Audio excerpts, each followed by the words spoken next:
నమస్తే welcome to D news ముందుగా headline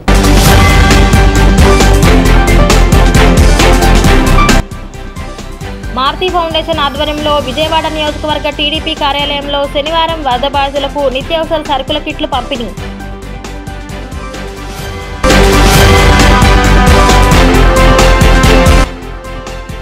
విజయవాడకు మళ్లీ వరద పేరిట జరుగుతున్న తప్పుడు ప్రచారం నేపథ్యంలో జిల్లా కలెక్టర్ డాక్టర్ జి సృజన హుటాహుట్న సింగినగర్ రాజరాజేశ్వరిపేటలో పర్యటన పుకార్లను నమ్మవద్దని కలెక్టర్ విజ్ఞప్తి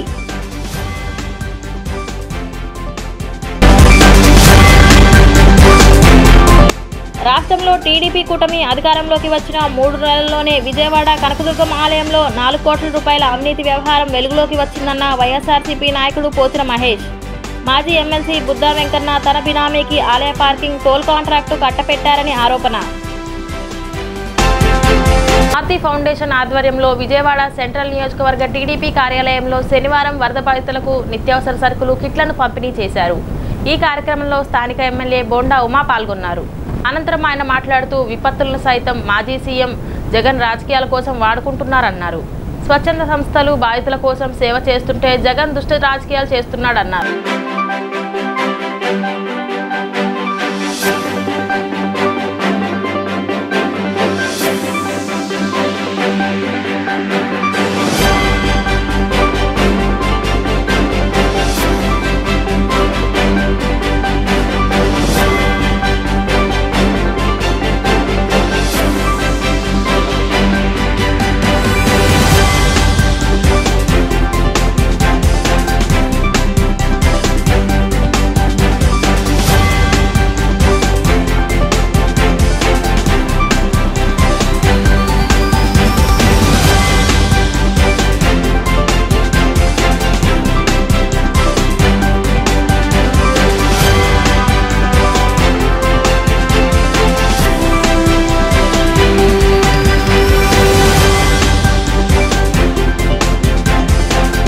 ఒక బటర్ మిల్క్ ప్యాకెట్ ఇవ్వాల, ఒక వాటర్ ప్యాకెట్ ఇవ్వాల, ఒక భోజనం ప్యాకెట్ ఇవ్వాల.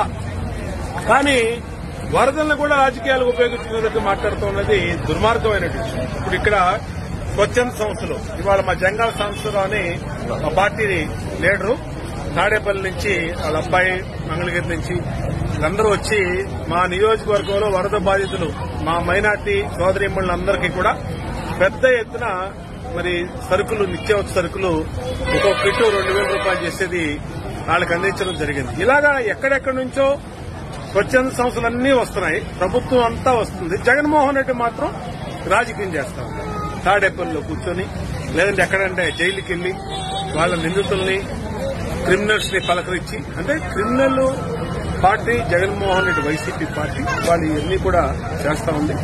మాకు ఎన్ని పట్టు ఖచ్చితంగా ప్రజలకు ఏది మంచి జరుగుతుందో దాన్ని ఎన్ని విమర్శలు వచ్చినా ప్రజల్ని ఆదుకోవడమే లక్ష్యంగా ముందుకెళ్తాం. రాష్ట్రంలో టీడీపీ కూటమి అధికారంలోకి వచ్చిన 3 నెలల్లోనే విజయవాడ కనకదుర్గమ్మ ఆలయంలో 4 కోట్ల రూపాయల అవినీతి వ్యవహారం వెలుగులోకి వచ్చిందని వైఎస్ఆర్సీపీ నాయకుడు పోతిన మహేష్ వెల్లడించారు.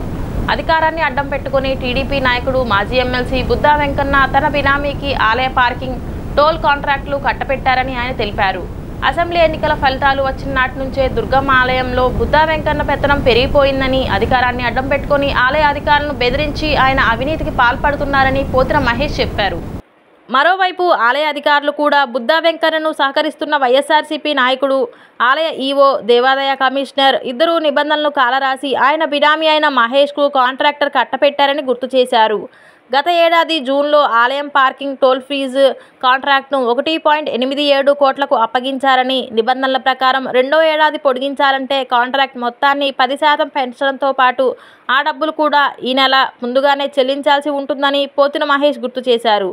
అయితే అవన్నీ తుంగలో తొక్కిన దేవాదాయ కమిషనర్ కాంట్రాక్టర్ను పొడిగిస్తూ ఈ నెల 9న ఉత్తర్వులు జారీ చేశారు. అంతేకాకుండా 6 నెలల పాటు జూన్ నుంచి నవంబర్ వరకు ఆలయానికి ఎలాంటి ఫీజు చెల్లించకుండానే పార్కింగ్ టోల్ ఫీజు వసూలు చేసుకునే వెసులుబాటు కల్పించారని తెలిపారు. మరోవైపు ఆలయ ఆవరణలో కొత్త నిర్మాణం నేపథ్యంలో మరోవైపునకు మార్చిన 24న షాపుల విషయంలోనూ అవినీతి చోటు చేసుకుందని వైఎస్ఆర్సీపీ నాయకుడు వెల్లడించారు. జగన్మోహన్ రెడ్డి గారు ముఖ్యమంత్రిగా ఉన్నప్పుడే చెప్పారు ఎన్నికల ప్రచారంలో, కూటమి ప్రభుత్వం వస్తే దోచుకో దాచుకో తినుకో అని చెప్పారు. ఎవరు విన్నారా? ఎవరన్నా విన్నారా ఆ మాట? జగన్మోహన్ రెడ్డి గారు ఎన్నికల ప్రచారంలో పదే చెప్పారు, కూటమికి ఎక్కడైనా పొరపాటు నోటేశారనుకో ఈ రాష్ట్రాన్ని దోచేస్తారు వాళ్ళ విధానమే దోచుకో, పంచుకో, తినుకో, ఇదే పాలసీ ఉంటుందని చెప్పారు. విన్నారా ఎవరన్నా? ఇవాళ అమ్మవారి ఆలయంలో కొట్టేసిన డబ్బులు, కొట్టేసిన డబ్బులు ఎక్కడైనా సరే, ఏ ఆలయంలో అయినా సరే ఎక్కడ. విజయవాడకు వరద పేరిట జరుగుతున్న తప్పుడు ప్రచారం నేపథ్యంలో జిల్లా కలెక్టర్ డాక్టర్ జి సృజన హుటాహుట్న సింగినగర్ రాజరాజేశ్వరిపేటలో పర్యటించారు. మళ్లీ బుడమేరు వరద కేవలం పుకారు మాత్రమేనని, సోషల్ మీడియా ప్రచారాలతో కంగారుకు లోను కావద్దని ప్రజలకు విజ్ఞప్తి చేశారు. తప్పుడు ప్రచారంపై పోలీసులకు ఫిర్యాదు చేసి ప్రచారం చేసిన ఆకతాయిలను కఠిన చర్యలు తీసుకుంటామన్నారు. న్యూ ఆర్ఆర్పేట జక్కంపూడి ఇరిగేషన్ శాఖ మున్సిపల్ ఉన్నతాధికారులతో మాట్లాడామని, బుడమేరు కట్ట మళ్లీ తెగిందన్నది పూర్తిగా అవాస్తవం, బుడమేరు ముంపు ప్రాంతం ఏమీ లేదని కలెక్టర్ సృజన తెలిపారు.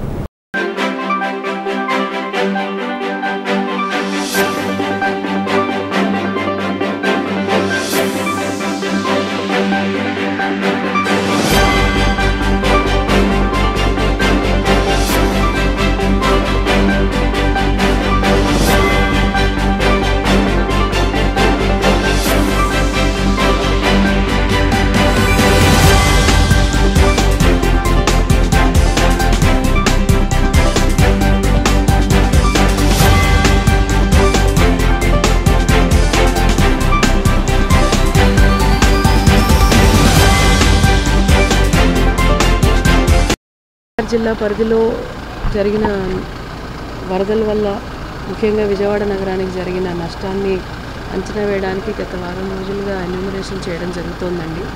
మొదటి లెవెల్ ఎన్యూమరేషన్ అయిపోయిన తర్వాత ఈ రోజు నుంచి ఒకసారి ఆ డేటాని మళ్ళీ మండల స్థాయి, జిల్లా స్థాయి అధికారులని ప్రతి సచివాలయానికి నియమించి రీవెరిఫికేషన్ చేయడం జరుగుతుంది. అంటే జస్ట్ క్రాస్ చెక్. మొదటి లెవెల్ ఐఏఎస్ అధికారులు 1500 టీముల దాకా బయట నుంచి వచ్చిన డిప్యూటీ తహసీల్దార్లు, రెవెన్యూ ఇన్స్పెక్టర్లతో ఇక్కడుండే సచివాలయ సిబ్బంది, వాలంటీర్స్ సహాయంతో ఎన్యూమరేషన్ చేసిన తర్వాత సరే మళ్ళీ క్రాస్ వెరిఫై చేసుకొని ప్రభుత్వానికి సబ్మిట్ చేసే ముందు క్రాస్ వెరిఫై చేసుకొని సబ్మిట్ చేయడం కోసం. బుడమేరు ముంపు కారణంగా నగరంలోని ప్రధానమైన సెంట్రల్ నియోజకవర్గంలో వరద నీరు దాదాపు తగ్గిపోయిందని మంత్రి నారాయణ చెప్పారు. రేపటికల్లా నగరంలోని 32 డివిజన్లు సాధారణ స్థితికి వస్తున్నాయని పేర్కొన్నారు.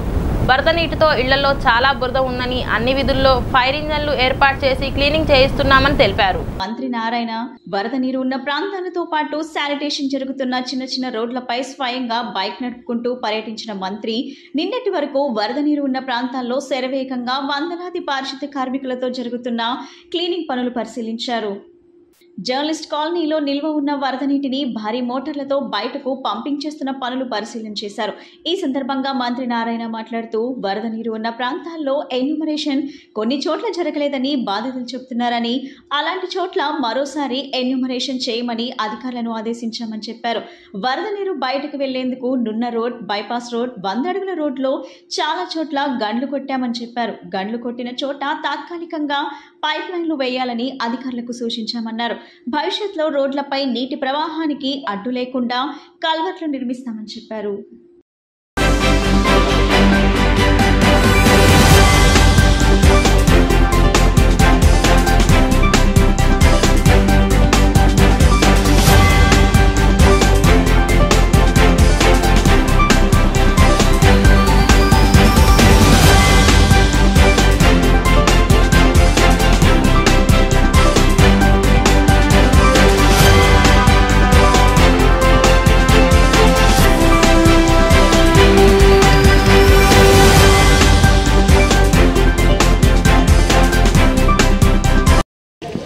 బుడమేరు బీచెస్ పడవటంలో విజయవాడ నగరంలో 32 డివిజన్లు, అదేవిధంగా పక్కనే ఉన్న రూరల్ ఏరియాని నీటిలో మునగటం, 10 అడుగులు కొన్ని ఇళ్ళు, 8 అడుగులు, 9 అడుగులు, 6 అడుగులు అట్లా. అయితే 10 రోజుల్లో దాదాపు మెజారిటీ క్లీన్ చేయగలిగాము. కొన్ని లోతట్టు ఏరియాలు అయినటువంటి జర్నలిస్ట్ కాలనీ, దాని పక్కన జర్నలిస్ట్ కాలనీ అనుకున్న విధులు, అదేవిధంగా సాయిబాబా టెంపుల్ ఉండే ఏరియా, ఈ ఏరియాలో ఇది లోతట్టు ఏరియా. అందువల్ల నీళ్ళు యాక్చువల్గా కొన్ని ఇళ్లలో నిన్నటి వరకు ఉన్నాయి. ఇవాళ కూడా జర్నలిస్ట్ కాలనీ కావచ్చు, దాని పక్కన ఇళ్లలో దాదాపు ఒక 75 అపార్ట్మెంటు ఏదో ఇళ్లలో ఇంకా నీళ్ళు ఉన్నాయి. ఆ ఇళ్లలో కూడా నీటి చుక్కలాగా చేయాలని అన్ని విధాల మా మున్సిపల్ కమిషన్లు అధికారులందరూ ప్రయత్నిస్తున్నారు. నేను అనుకోవటం ఇవాళ సాయంకాలానికి కానీ రేపు మార్నింగ్ కానీ ఆ 75 ఇళ్ళు అపార్ట్మెంట్ ఏదైతే ఉందో వాటిలో కూడా నీళ్లు లేకుండా చేయడానికి చేస్తున్నారు. అట్ ది సేమ్ టైం ఎక్కడైతే నిన్న వార్ ఫుటింగ్ మీద కొన్ని వీధుల్లో మేము టీవీ ముందే చెప్పాను నిన్న మార్నింగ్ ఏమని సాయంకాలం కల్లా 5 గంటలకల్లా చుక్క నీళ్ళు లేకుండా చేస్తామని. ఆ కాలనీ మొత్తం ఈవినింగ్ 5 o'clockకి ఒక్క చుక్క లేకుండా మా అధికారులు చేశారు. వాళ్ళందరినీ నేను అప్రిషియేట్ చేస్తున్నా. ఇబ్రహీంపట్నం పోలీస్ స్టేషన్కు ముంబై నటి కాదంబరి శనివారం వచ్చారు. కేసుకు సంబంధించిన ఎఫ్ఐఆర్ కాపీ తీసుకునేందుకు తల్లిదండ్రులతో కలిసి ఆమె స్టేషన్కు వచ్చినట్లు తాజాగా సమాచారం వెలువడింది. ఆమె ఫిర్యాదు మేరకు వైసీపీ నేత కుక్కల విద్యాసాగర్ మరియు కొంతమందిపై 192, 218, 211, 354, 220, 467, 420, 471 రెడ్ విత్ 120B సెక్షన్ కింద పోలీసులు కేసు నమోదు చేశారు.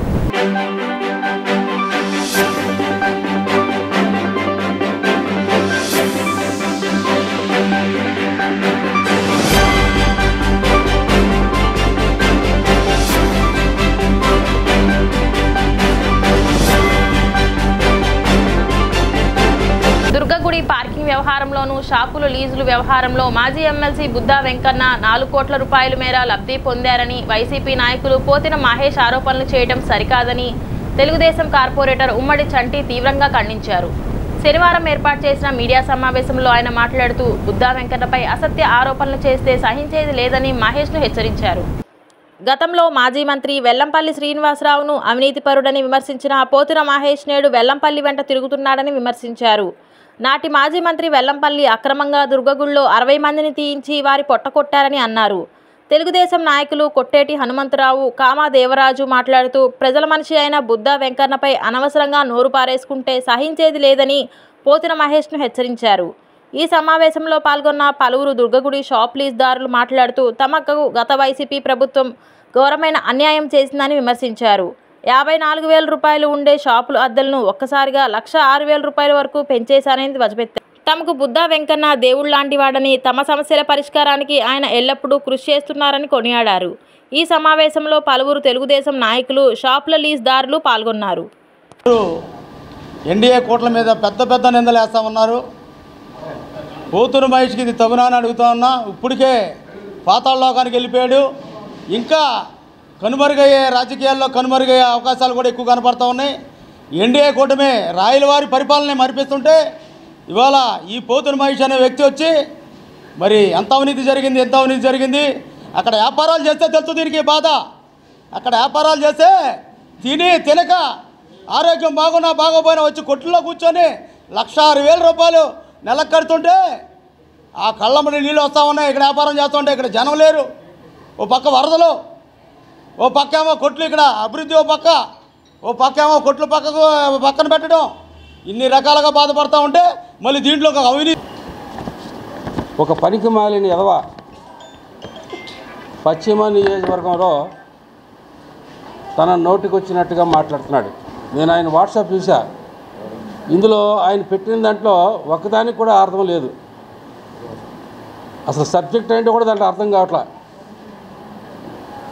కనకదుర్గమ్మ గుడి పేరు చెప్పుకొని ఇదే వైసీపీ నాయకులు కోట్లాది రూపాయలు దోచుకున్న సంఘటనలు అనేకమే ఉన్నాయి. గవర్నమెంట్ రాకముందు ప్రభుత్వం వచ్చి 100 రోజులైంది. 100 రోజుల్లోనే అనేక మందికి జీవోలు ఇచ్చేశారని, కోట్లాది రూపాయలు కుంభకోణాలు జరిగినాయని, మరి అదేవిధంగా సైకిల్ స్టాండ్ ఫీజులు వసూలు చేస్తున్నారని, టోల్ ఫీజు వసూలు చేస్తున్నారని, భక్తుల దగ్గర ఉచితంగా డబ్బులు వసూలు చేస్తున్నారని, వీటన్నిటికీ జీవోలు ఇచ్చారని చెప్పేసి తప్పుడు మాట మాట్లాడుతున్నాడు పోతిన మహేష్. పోతిన మహేష్ నీకు ఒకటే చెప్తున్నాం, నీకు దమ్ము ధైర్యం ఉంటే, నిజంగా రాజకీయ నైతిక విలువలు ఉన్న వ్యక్తి అయితే నువ్వు ఆ జీవోలను బయటపెట్టు. ఎవరిచ్చారు? వైఎస్ఆర్ పార్టీ గవర్నమెంట్లో వచ్చిన జీవోలు తప్ప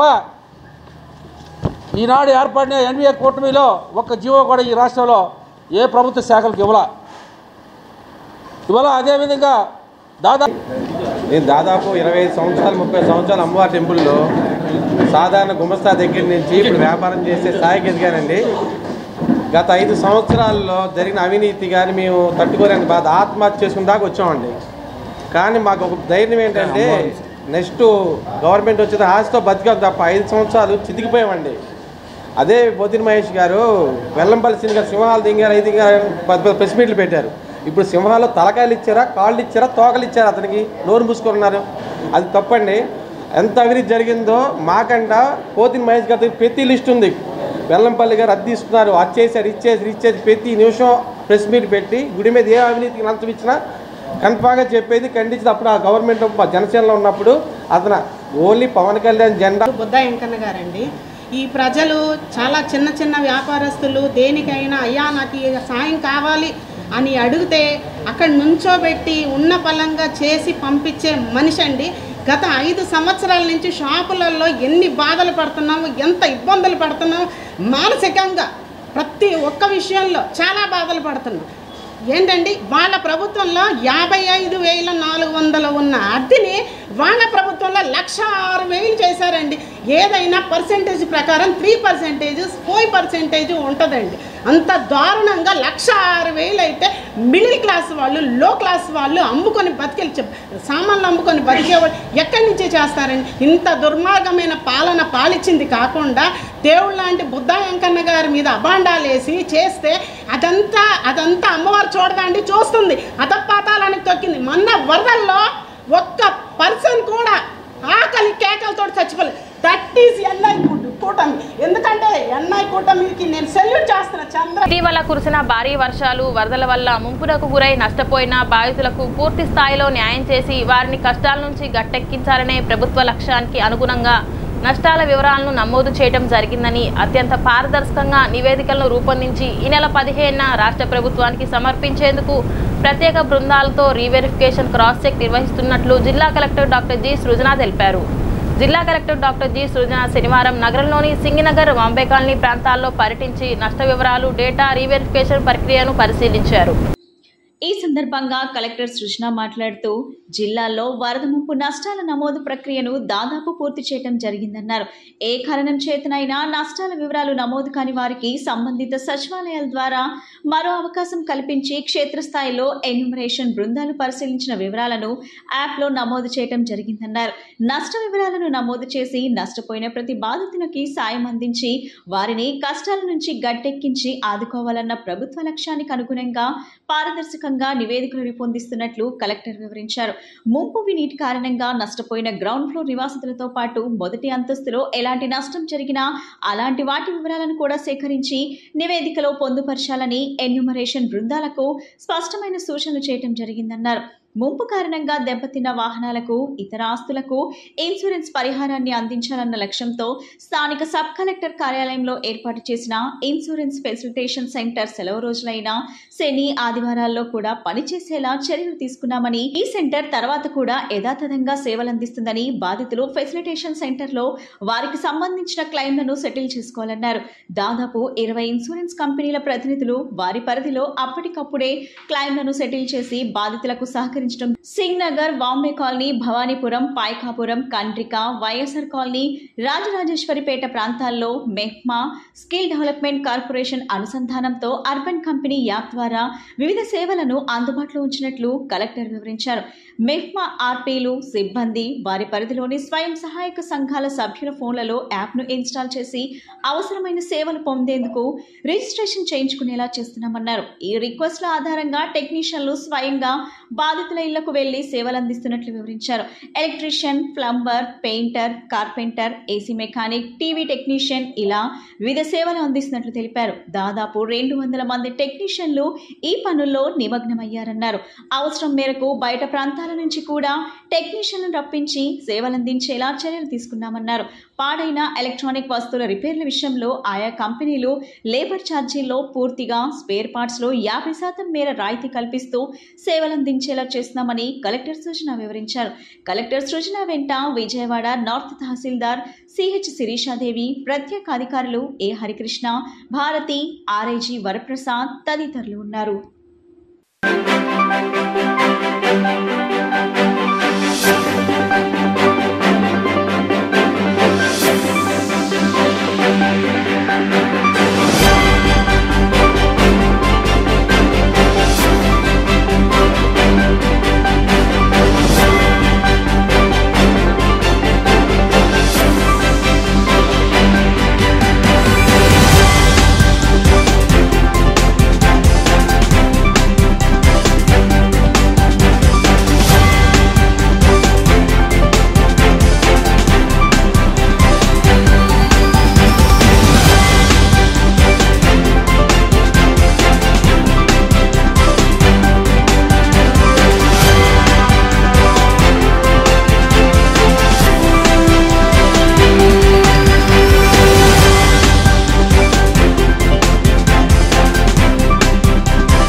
ముఖ్యంగా విజయవాడ నగరానికి జరిగిన నష్టాన్ని అంచనా వేయడానికి గత వారం రోజులుగా ఎన్యూమరేషన్ చేయడం జరుగుతోందండి.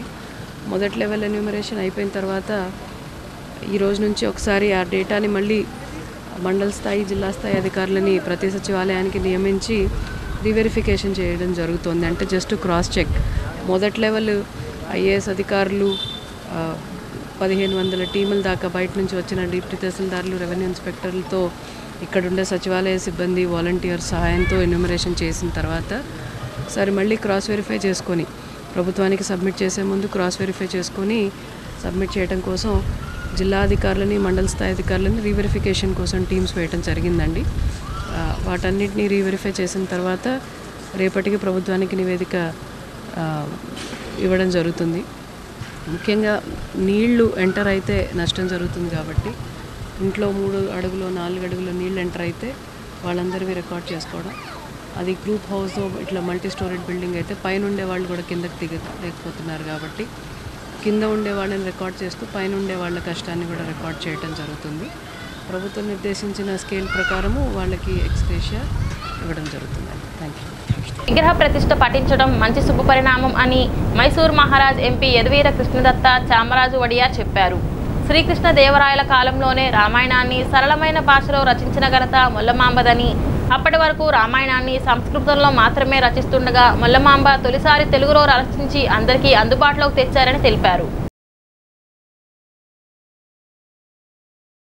ఈ కార్యక్రమంలో మైసూర్ మహారాజ్ ఎంపీ యదువీర కృష్ణదత్త చామరాజ వడియార్, రాష్ట్ర మంత్రి కొల్లు రవీంద్ర, ఎమ్మెల్యేలు మండలి బుద్ధప్రసాద్, గద్దె రామ్మోహన్, ఏర్లగడ్డ వెంకట్రావు, ఎమ్మెల్సీలు లక్ష్మణ్ రావు, రామారావు, మాజీ ఎమ్మెల్సీ, ఆంధ్రప్రదేశ్ కుమ్మరి శాలివాహన సంఘం అధ్యక్షులు ఐలాపురం వెంకయ్య, ఐలాపురం రాజా, ఆంధ్రప్రదేశ్ కుమ్మరి శాలివాహన సంఘం సభ్యులు పాల్గొని విగ్రహాన్ని ఆవిష్కరించారు. ఈ సందర్భంగా మంత్రి కొల్లు రవీంద్ర, మైసూర్ మహారాజ్ యదువీర కృష్ణదత్త చామరాజ వడియార్ మాట్లాడుతూ మొల్ల రాసిన రామాయణం ఎప్పటికీ శాశ్వతంగా ఉంటుందని చెప్పారు.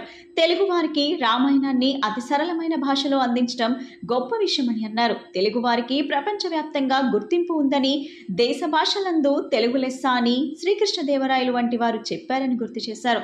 మోడరైజేషన్ కారణంగా నేడు ప్రాంతీయ భాషలు కనుమరుగయ్యే పరిస్థితి ఏర్పడిందని ఆవేదన వ్యక్తం చేశారు. నేడు మన రాష్ట్రంలో రాముల వారి ఆలయాలు ఉన్నాయంటే అందుకు కవయిత్రి మొల్ల కూడా కారణమని అన్నారు. మన దేశంలో నేడు సంస్కృతి సాంప్రదాయాలు విలువను పాటిస్తున్నామంటే రామాయణం పుణ్యమే అన్నారు. అనంతరం మంత్రి కొల్లు రవీంద్ర, ఎమ్మెల్యేలు ఏర్లగడ్డ వెంకట్రావు, మండలి బుద్ధప్రసాద్, గద్దె రామ్మోహన్లు కార్యక్రమాన్ని ఉద్దేశించి ప్రసంగించారు.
all of the members of the Shalivahana Shaka Sangam, as well as the many residents of Vijayawada who are present here, friends from the media, police personnel, my pranams to all of you today. It is a tremendous honor to come here to Vijayawada from our city of Mysore to unveil the statue of the first poetess of Telugu, that is Mollaji, Mahakavi Mollaji. On this occasion, I extend my congratulations to all of the organizers of the program. It is indeed my honor to be here amongst all of you, and I thank you for extending that invitation to me. I had a very brief read-up of a poetess Mullaji. Essentially, her name means jasmine. So there in itself is a connection to Mysore. Because Mysore, as we all know, is very famous for Malligehu, which is essentially jasmine itself. So there is our connection to Mahakavi Mulla. Because of that connection of jasmine itself, which Mysore is famous for, I think some fate has aligned us so that from Mysore you have an unveiling of this statue here today. Other than that, of course, she is famous for writing the Ramayana in what is easy to read, easy to understand, simple Telugu, which made it, of course, accessible to the masses in general. And both in Andhra as well as in Karnataka, we celebrate such endeavors. In our Karnataka as well, we have Guru Basavanna, who wrote and essentially the entire Bharati Dharma that is there. He simplified it and gave it to us all in Kannada. So I see a similarity, of course, in both Andhra as well as Karnataka in this endeavor. It is truly an honor to be here to celebrate such a figure who has enriched your language as well as, of course, simplified it and made it accessible to the masses as well. The honorable dignitary who was kind enough to introduce us spoke of many relations between Mysore and Andhra Pradesh. But much before all of that was our relation by when our two states were joined together in one big empire, which was the Vijayanagara Empire. And that goes back again to the poetess whose statue we've inaugurated today. During her time, during the reign of Krishnadevaraya, both our Andhra Pradesh as well as Karnataka were one big empire in Krishnadevarayas Vijayanagara. During that time, both languages, Kannada and Telugu, essentially flourished and grew to perhaps their greatest heights. చాలా సంతోషం. ఈరోజు కవయిత్రి మొల్లగారి విగ్రహాన్ని మన విజయవాడ మహానగరంలో ఏర్పాటు చేసి ఈ కార్యక్రమానికి ఆహ్వానించిన పెద్దలు గౌరవనీయులు ఐలాపురం వెంకయ్య గారికి శిరస్సు వంచి పాదాభివందనాలు చేస్తానండి. అలాగే ఈ కార్యక్రమానికి ఒక ప్రత్యేక అతిథిగా మన మధ్య వచ్చేసినటువంటి మైసూర్ పార్లమెంట్ సభ్యులు యువరాజు యదువీర్ గారికి హృదయపూర్వక స్వాగతాన్ని తెలియజేస్తా ఉన్నా. అట్లాగే తెలుగు భాష కోసం అహర్నిశలు దేశ విదేశాల్లో కూడా మన కోసం, మన తెలుగు భాష కోసం మరి అహర్నిశలు కష్టపడుతున్నటువంటి పెద్దలు గౌరవనీయులు మండలి బుద్ధప్రసాద్ గారు కూడా హృదయపూర్వక నమస్కారాలు తెలియజేస్తా ఉన్నాను. అలాగే గన్నవరం శాసనసభ్యులు గౌరవనీయులు వెంకట్రావు గారు, అలాగే వేదికను అలంకరించిన శాసనమండలి సభ్యులు పెద్దలు అందరికీ కూడా పేరు పేరున హృదయపూర్వక నమస్కారాలు. మరి ఆ మహాకవయిత్రి గారి, ఎందుకంటే ఇవాళకి మనం గుర్తుపెట్టుకుంటున్నామంటే చరిత్రలో ఎప్పుడో 1400-1500 శతాబ్దంలో జరిగినటువంటి ఆవిడ రాసినటువంటి కవితలు మనుషులు పోవచ్చో కానీ ఆ కవితలు శాశ్వతంగా ఉంటాయనే దానికి ఇదే ఒక నిదర్శనం అని కూడా ఈ సందర్భంగా మనం తెలియజేసుకోవచ్చు.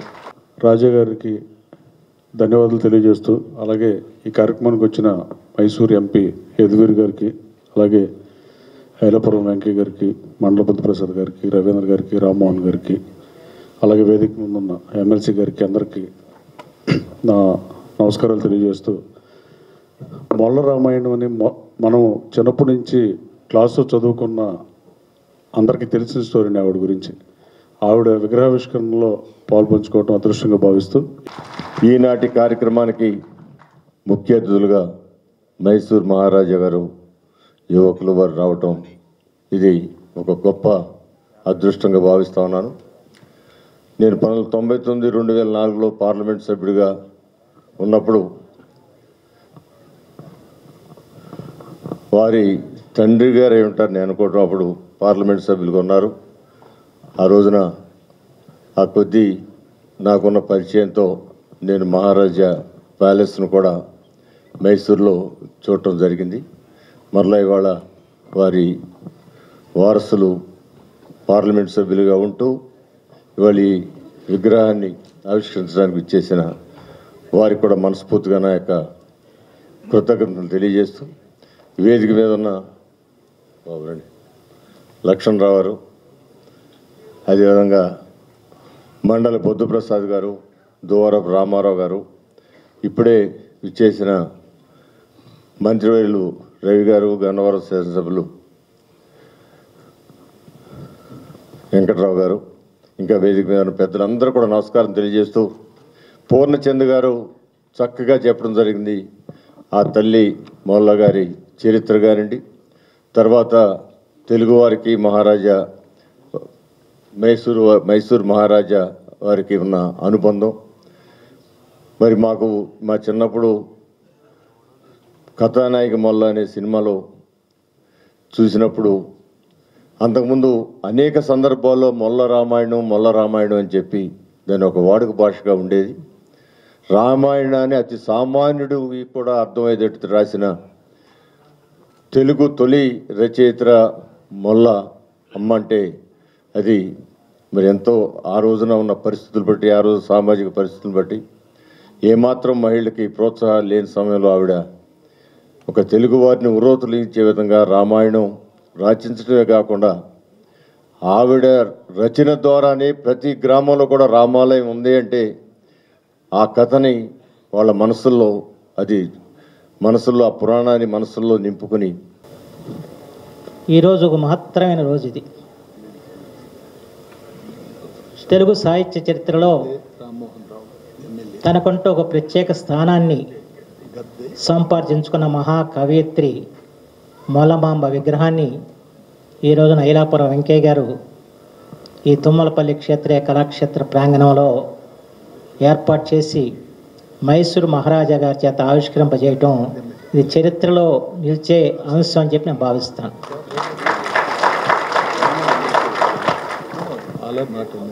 మొట్టమొదటిగా రామాయణాన్ని రాసిన మహిళా కవయిత్రిగానే కాకుండా 3 అంశాల్లో తెలుగు సాహిత్య చరిత్రను తిరగరాసింది మొలమాంబ. ఒకటి, తెలుగు సాహిత్య చరిత్రలో మొట్టమొదటగా కావ్య రచన చేసిన శూద్ర స్త్రీగా మొలమాంబ నమోదైన విషయం మనం గుర్తుంచుకోవాల్సిన అవసరం. అప్పటి వరకు కూడా కేవలం ఒక వర్గానికి మాత్రమే సాహిత్యం ఉన్న సమయంలో ఒక పండిత కుటుంబంలో జన్మించకుండా ఒక సామాన్య కుమ్మర శాలివాహన కుటుంబంలో జన్మించి భగత్ ప్రసాదంగా ఆమె కవయిత్రిగా రూపొంది రామాయణాన్ని తెలుగు జాతికి అందించారు. రెండవ అంశం ఏంటంటే ఆ రోజుల్లో రాజులకి మహారాజులకి అంకితాలు ఇవ్వకపోతే రాజాశ్రయానికి నోచుకోమని చెప్పిన అందరూ కూడా భయపడి కవులందరూ కూడా వారికి ఇష్టం లేకపోయినా అంకితాలు ఇచ్చే పరిస్థితి ఉంటుంది.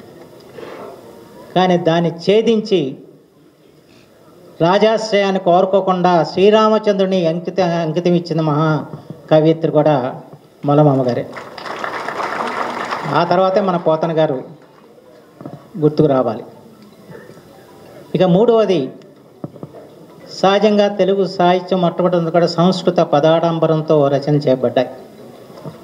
కానీ అచ్చ తెలుగు పదాలతో సామాన్యులకు అర్థమయ్యే రీతిలో కావ్యం రాసిన ఘనత కూడా మొలమాంబ గారికి దక్కిందన్న విషయం మనం గుర్తుంచుకోవాలి. ఈ 3 అంశాలు కూడా తెలుగు సాహిత్య చరిత్రలో మొలమాంబ ఘనకీర్తిని చాటి చెప్తాయని చెప్పి మాత్రం ఈ సందర్భంలో మనం చేస్తూ, ఇందాక పెద్దలందరూ చెప్పినట్లు ఆ రోజుల్లో స్త్రీలు బయటికి రావటం కష్టం, ఆ తర్వాత రచన చేయటం కూడా అంతకంటే కష్టం. అలాంటి సమయంలో ఒక సామాన్య కుటుంబంలో జన్మించిన ఒక అసాధారణ ప్రతిభాశాలిని మొలమాంబని అందరూ కూడా ఆదర్శంగా తీసుకోవాల్సిన అవసరం మాత్రం ఎంతైనా ఉందని చెప్పి మాత్రం ఈ సందర్భంలో మనం చేస్తున్నాం. అయితే ఇవాళ ఈ కార్యక్రమం ఏర్పాటు కావడానికి ప్రధాన కారకులు ఐలాపురం వెంకయ్య గారు. ఆయన శ్వాస ధ్యాస అంతా కూడా కొమ్మర శాలివాహన సంఘం గురించే. ఎందుకంటే ఆయన కూడా అతి సామాన్య కుటుంబంలో జన్మించి స్వయం కృషితో ఇవాళ విజయవాడ నగరంలో అత్యున్నతమైన స్థాయికి ఎదిగిన వ్యక్తి ఉంటాయి ఐలాపురం వెంకయ్య గారు. 10 రోజులు వరద నీటిలో అష్టకష్టాలు పడి ఇప్పుడిప్పుడే కోలుకుంటున్న విజయవాడ ముంపు ప్రాంత ప్రజలను ఓ పుకారు భయపెట్టింది. బుడమేరు మళ్లీ గండ్లు పడి వరద వస్తోందనే మాట శనివారం నగరంలో కలకలం రేపింది. ఈ కార్యక్రమంలో కలెక్టర్ పోలీసులకు ప్రజలకు భరోసా కల్పిస్తూ ఎలాంటి ముప్పు లేదని ప్రకటించారు. మంత్రి నారాయణ కూడా పుకార్లను కొట్టిపారేశారు. కష్టకాలంలో ఇవేం పనులంటూ పుకార్లను సృష్టించిన వారిపై ప్రజలు మండిపడుతున్నారు. కాలనీ ప్రజలకు, నున్న పాయకాపురం ప్రజలకు పోలీసు వారి విజ్ఞప్తి, మీకు ఎటువంటి వరద ముప్పు లేదు, దయచేసి గమనించండి, మీరు మీ ఇళ్లకు వెళ్లిపోండి. ఈ పుకార్లు మాత్రమే, వీటిని నమ్మొద్దు. సోషల్ మీడియా వేదికగా దుష్ప్రచారం జరుగుతుంది, వాటిని నమ్మకండి. దయచేసి గమనించండి. ఎటువంటి వరద అయినా వచ్చిన ఎడల మేమే తెలియపరుస్తాం, దయచేసి వెళ్లిపోండి. అత్యుత్తమ ఆదాయం సాధించడంలో దక్షిణ మధ్య రైల్వే జోన్ పరిధిలో విజయవాడ రైల్వే స్టేషన్ చరిత్ర సృష్టించింది. ఈ జోన్లో సికింద్రాబాద్ తర్వాత Vijayawada station non sub urban group 1 NSG category సాధించి సత్తా చాటింది.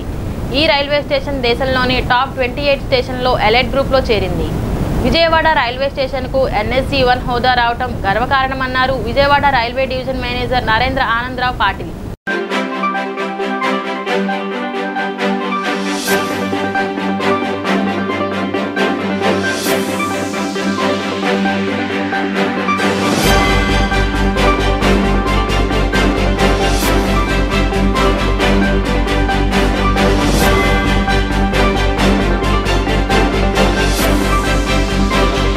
Railway division is having world-class facilities, and the IGBC has Indian Green Building Council has given him the platinum rating. We are striving very hard to provide facilities. Newly trained coach restaurants have been provided. We had made it Divyangjan friendly.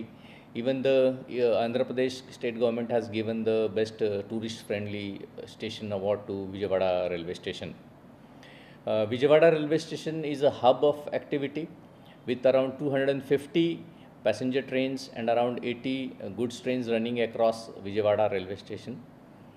Vijayawada junction is one of the biggest junction and the busiest junction in the country, and it is a gateway for connection of south with the western part of the country, with the northern part of the country, and with the eastern part of the country.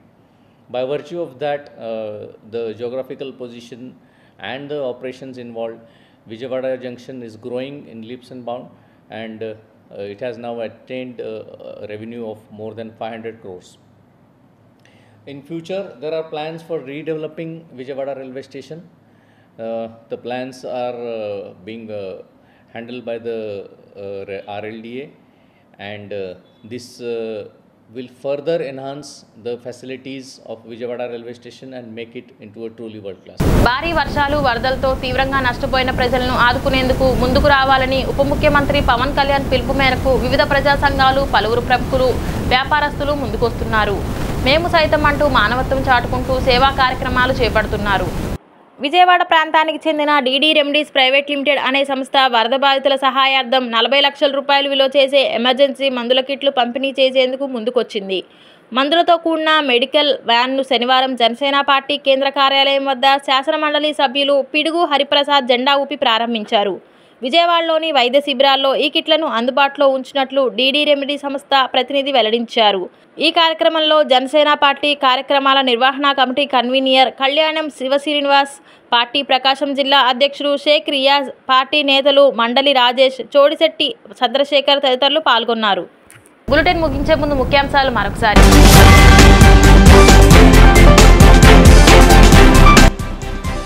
Maruti foundation ఆధ్వర్యంలో విజయవాడ నియోజకవర్గ TDP కార్యాలయంలో శనివారం వరద బాధితులకు నిత్యావసర సరుకుల కిట్లు పంపిణీ.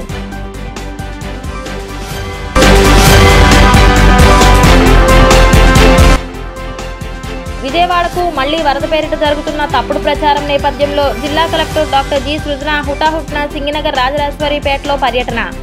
పుకార్లను నమ్మవద్దని కలెక్టర్ విజ్ఞప్తి.